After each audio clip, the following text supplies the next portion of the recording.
It's a jam-packed weekend. We have so many sports, Brett. It's hard to keep track. I'm Jake Higgins with Brett Levy, episode 181 of The Next Best Bet. And Brett, before we jump into how we did last episode necessarily, how are you doing in terms of keeping track of your bankroll with the NBA, NHL, college basketball is going on now? There's just so much daily sports going on.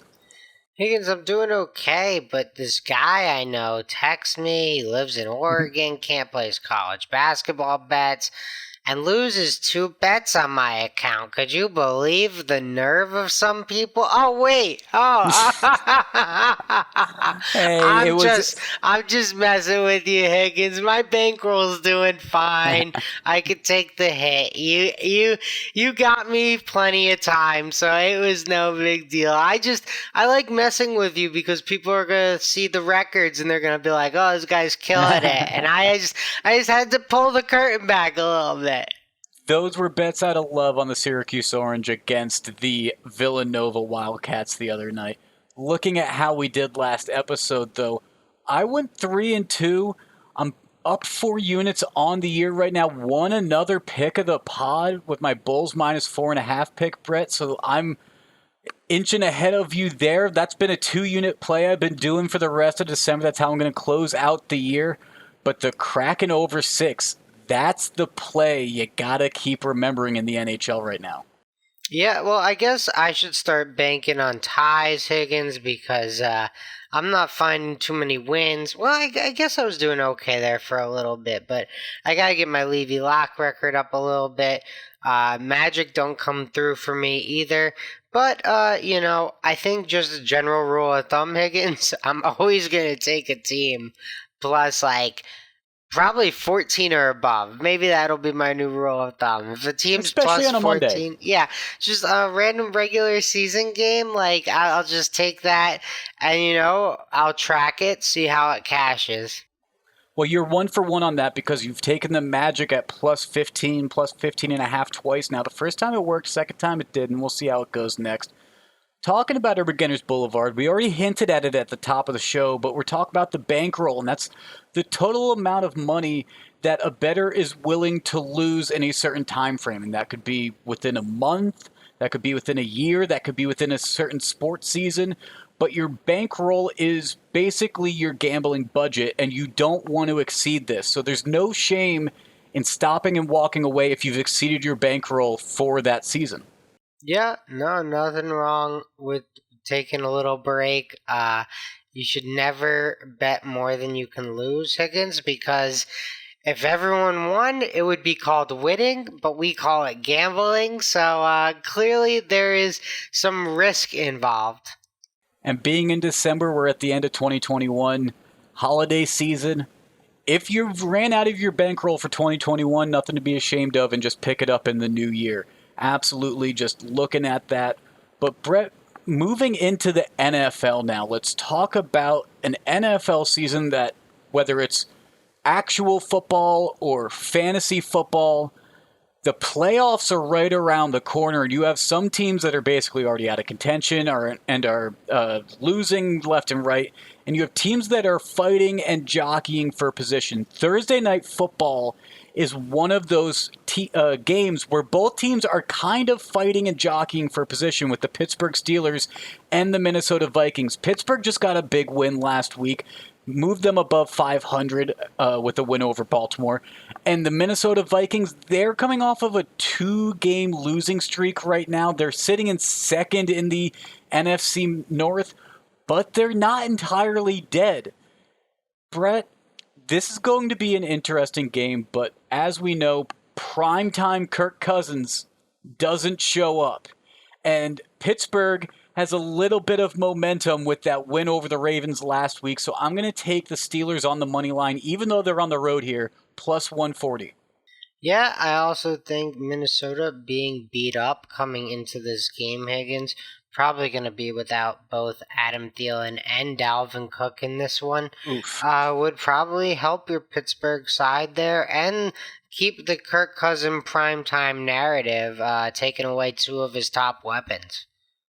Away underdogs on the spread, though, they've been fantastic. They've won 59% this year, Brett. So if you're not as ambitious as I am to go for Pittsburgh on the money line, that +3, that's very enticing as well. Shifting into Sunday, though, there's some interesting games. Another matchup of some postseason implications in terms of the NFC East. We got the Dallas Cowboys and the Washington football team. Dallas, this is kind of me hedging one of my NFL futures I took earlier in the year, Brett. I took Dallas under 9 wins. They have 8 wins on the season. I'm taking Dallas -4.5 to win and cover against the Washington football team. And that's me just saying I'm wrong with that future that I took, and I'm trying to make some of that money back. All right. Well, Higgins, you can find me on the NFC South battle between the Falcons and the Panthers here. Both teams 5-7 right now, Higgins. I just believe in the Falcons more than I believe in the Panthers, so getting the 2.5 points, I don't really care that it's a road game. I feel like, the Falcons have come through as underdogs a lot this year. They kind of win these ugly games, and Higgins, Falcons-Panthers just screams ugly games. So give me the Falcons +2.5 here on the road.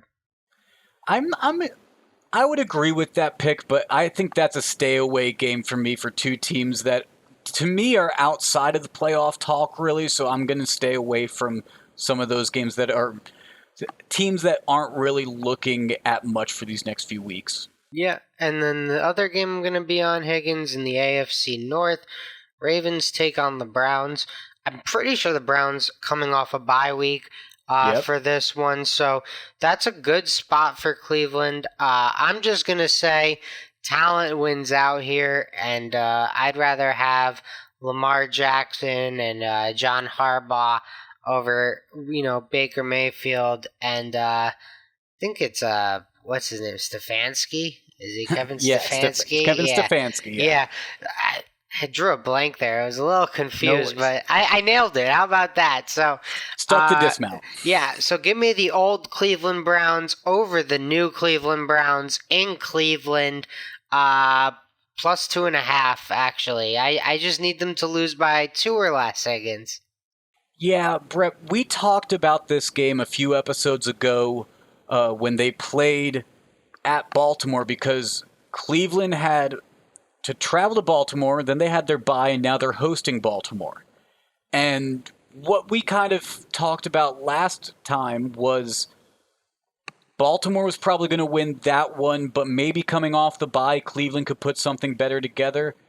Cleveland has still just been a mess, though. I looked at this line long and hard. I'm leaning Cleveland money line, but I don't know. After Baltimore lost to Pittsburgh there, they should be coming back focused here, and Cleveland has a lot to get ready for here. Yeah, and I still think our analysis from a few episodes ago is probably correct, Higgins. I would expect Cleveland to play better in this football game, but I'm backing Lamar Jackson as an underdog, which I feel like you don't get to do very often in the NFL. So I'm just going to take advantage of that opportunity. But that's not to say you and I were crazy in thinking Cleveland, having the fresh game film, having the week off to get healthy, playing the home game here, Higgins wouldn't have some sort of advantage. I'm subscribing to the theory, Higgins, and maybe you've heard players make plays, and Lamar Jackson, he's a player. And as we saw last week, Baltimore lost by just 1 point because they tried to go for 2 in a crucial situation. Your +2.5 here would cover that type of scenario, and Baltimore does go back to those analytics time and again. They're not ashamed of that play that they decided to go for against Pittsburgh, and I don't blame them. But one other NFL game, though, I do want to talk about before we get out of here, and it's just because the Green Bay Packers individually are the best NFL team against the spread this season. They are 10-2. However, They are hosting the Chicago Bears on Sunday night, and although Aaron Rodgers says he owns that team, this is the largest spread that they have going on. I don't know if I can side with the Bears, but I think this is gonna be a stay away for me. Yeah, I'm not on this game, Higgins. I expect Green Bay to probably cover this, but 12.5 is a big number in the NFL. Anything can happen late. And look, Justin Fields gonna be back in there for Chicago. Kind of said all the right things. Said he learned a little bit from being on the sidelines, seeing things from a different perspective. So hopefully, he plays a little bit better. Maybe the coaching staff there draws up a game plan that can favor some of his skill sets, and this one could be close. But I'm with you. I'm not going to be on this game. December game in Lambeau, though. Hard to fade Green Bay. I think it's just a stay away. Brett, let's shift into some college football real quick. Because although we don't have some bowl games until December 17th, we do have some FCS games that we could talk about if we want. But I want to talk about a classic. Navy versus Army at East Rutherford on Saturday. Going to be heading to the Meadowlands. And Brett, this is one of those games that every year just grabs my attention. It's a game that I will watch just because it's a different type of college football that these guys play. And it's really weird that they both run these option offenses, and typically it means low-scoring games. That's why the over-under is at 33.5.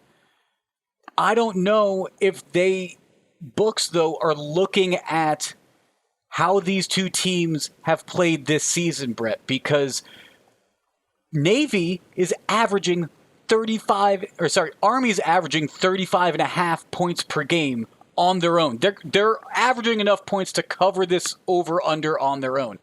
And Navy allows 29.6 points per game.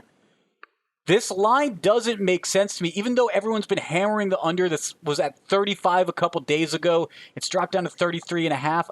I'm taking the over. I'm fading everybody else and saying that there's going to be a lot of points. There's going to be a lot of action in this military shootout. Yeah, I'd be lying to you, Higgins, if I said I watched very much Army or Navy football this year. I will be watching at least a little bit on Saturday, because it is, such a great game. But I don't really have any true analysis. I guess what I'd say, Higgins, if I were to break down anything about this game, would be that this was overall a disappointing year for Navy compared to what we've seen over the last few seasons.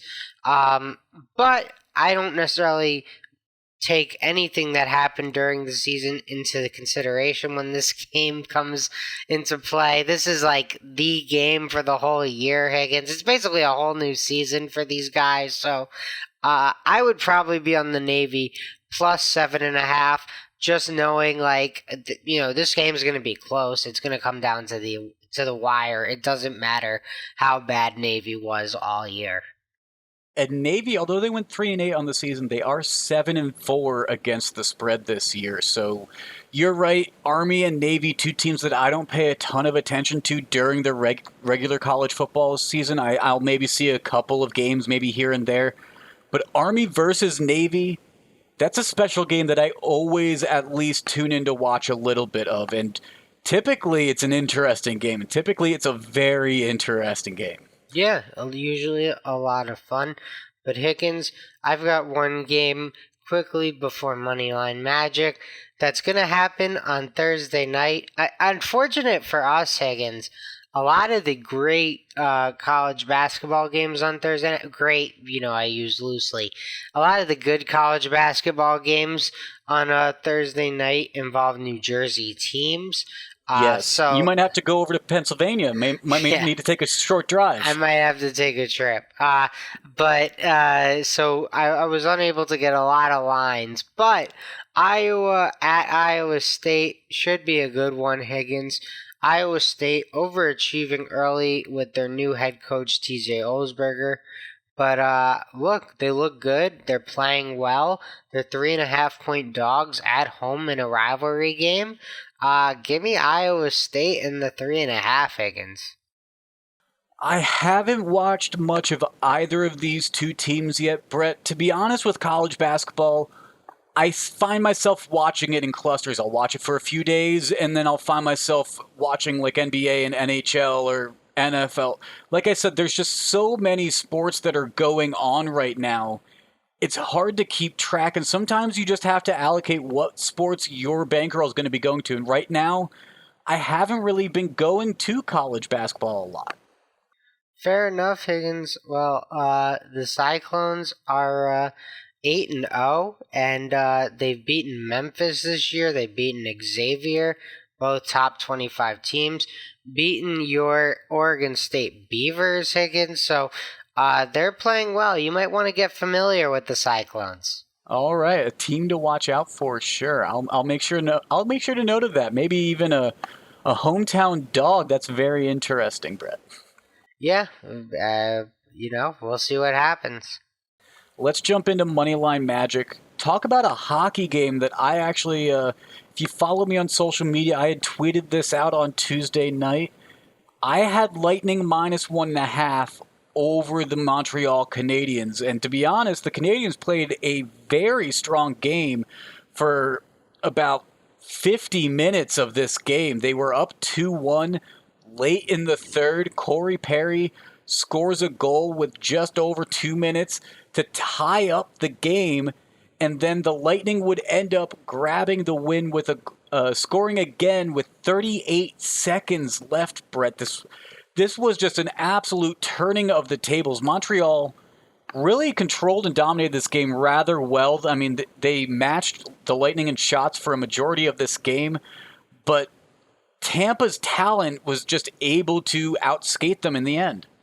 Yeah, a big win for the Lightning, but Higgins, you wrote up this whole nice thing. I'm going to go off script here and talk about how fantastic my New York Rangers are playing, because they look unbelievable as of late, Higgins. I expected them to be kind of a middling NHL team. I thought their division was tough. I thought the conference was tough. And look, they're on a little 7-game winning streak here.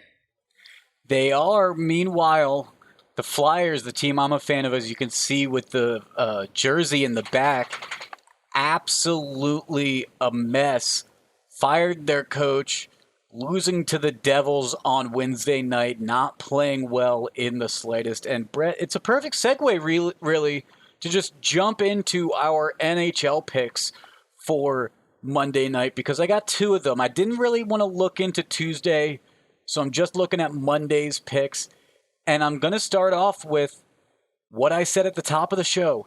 Just take the over with the Kraken. The Seattle Kraken are the best team in the NHL at over-unders. They're 19-6 so far this season, Brett. So I'm just going to be taking over 6, -1.5. The Kraken are hosting the Winnipeg Jets.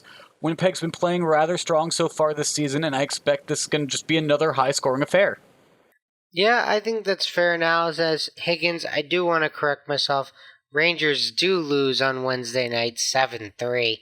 A big second period by the Avalanche. 5 goals in the second. That's not going to get it done for the Rangers. No, it's not. But I'll tell you what, if you get 5 goals in the second tomorrow night, that over is definitely hitting. I will guarantee that. Absolutely. That would definitely hit. And there's one other Monday game that I like, and that is the Ducks and the Blue Jackets. Now, Brett, I looked at this game. I wanted to look at it against the spread, but I don't have that available as of Sunday night right now. But to be honest, the Ducks, they're the best against the spread, so you're probably not going to find a lot of value right now on them. They're typically getting +1.5 odds, and they're not getting very good value in terms of like -200 a lot of times, even worse. And the Blue Jackets, they're the third best team against the spread. So I don't know which side of that I'd really be facing. Meanwhile, the over-under, the Ducks on the road 8-4 at hitting over-unders. I'm taking over 6 at plus 100. I like the value, plus 100.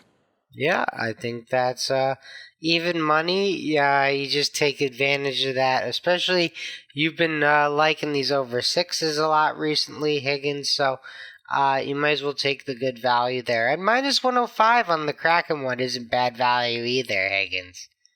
Funny that I went with the over sixes, though, because there are plenty of over 5.5s with plus value here in the Oregon Sportsbook for Monday's games. But I didn't really like any of those. The New York Islanders, Nashville Predators, that one's over 5.5 at plus 115. That was hard to stay away from, but neither of those teams doing outstanding in terms of overs. Yeah, no, I think you found what you like, and you should play those games. I'm gonna head over to the NBA, Higgins.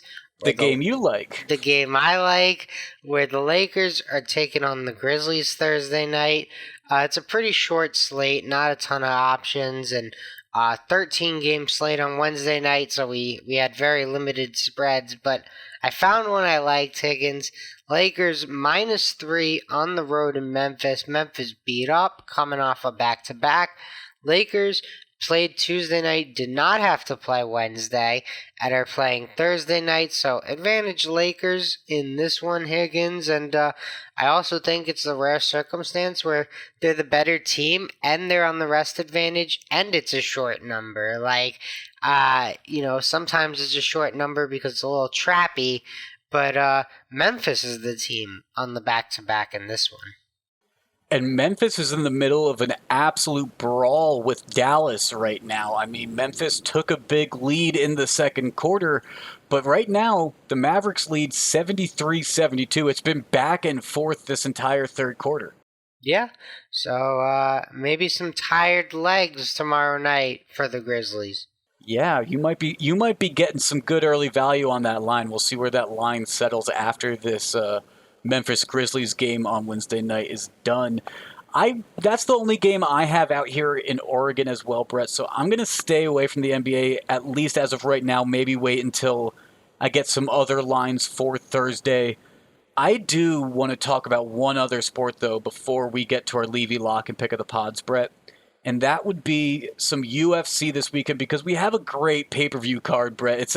It's another great card. This one's UFC 269, Oliveira versus Portier. There we go. I know Dustin Poirier. I don't know the other guy. But one of two. That's not bad. So they're both Brazilian Jiu-Jitsu guys, and Oliveira, he just won the title fighting against Michael Chandler, who is a new guy from Bellator, came and made a scene in the UFC really quickly. Oliveira and Chandler, they were fighting for the vacated Khabib belt after Khabib retired as an undefeated, undisputed lightweight champion and one of the UFC all-time greats. This is really the first test with this belt, because they fought for a belt that no one had a hold of last time. So is Oliveira really a champion? We'll see about that right now. He is actually the underdog in this fight, and that is interesting to me. He's like plus 130 in Oregon right now. I don't know who's going to win this fight. I do know it is going to be a absolutely amazing fight. I don't think it's going to be a knockout in either side, though. Oliveira is a master of getting submissions or knockouts. Poirier as well. However, both of these guys have very recently fought someone with this same very strong-headed strategy.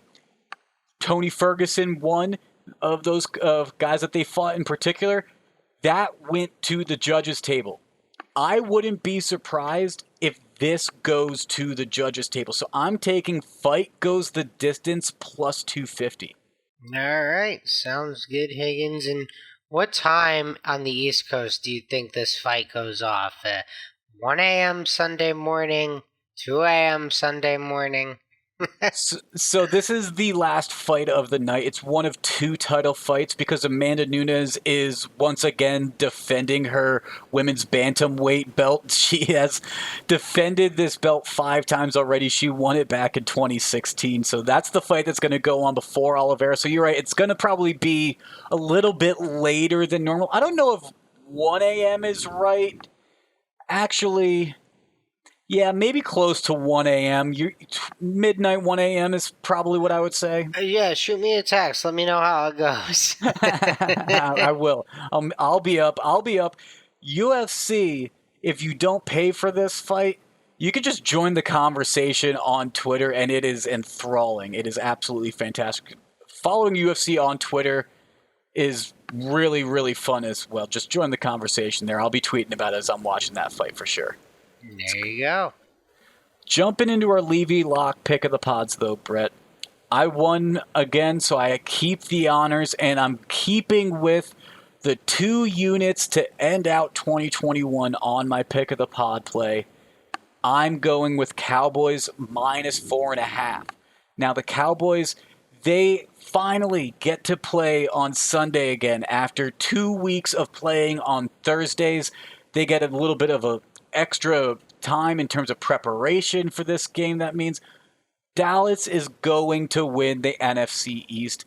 I think they are going to get a dominant win over Washington here, and they're also the 3rd best team in the NFL against the spread with a 9-3 record. So I expect them to just continue on winning against the spread. So minus 4.5, I'll take it. All right. I'm going over to college hoops, Higgins, as Iowa State takes on Iowa, and they're 3.5-point dogs. The disrespect to Iowa State, Higgins. I can't have it. So I'm going to hop on the 3.5-point home dogs, Iowa State 8-0. Let's get to 9-0 Cyclones. All right, 9-0 Cyclones. It's an in-state rivalry game, though. That should be a very fun game to watch. Oh yeah, no, I think it'll be a good one. It's always a good game, so I'm excited for this. It's tough to win at Iowa State, Higgins, so it should be interesting. All right. Make sure to follow us on social media. We'll be having some picks out between now and next episode. That's at NBBPod on Twitter, at Next Best Bet on Instagram, and the Next Best Bet Facebook page and YouTube channel. This has been episode 181 of the Next Best Bet. For Brett, I'm Jake. We'll talk to you again after the weekend.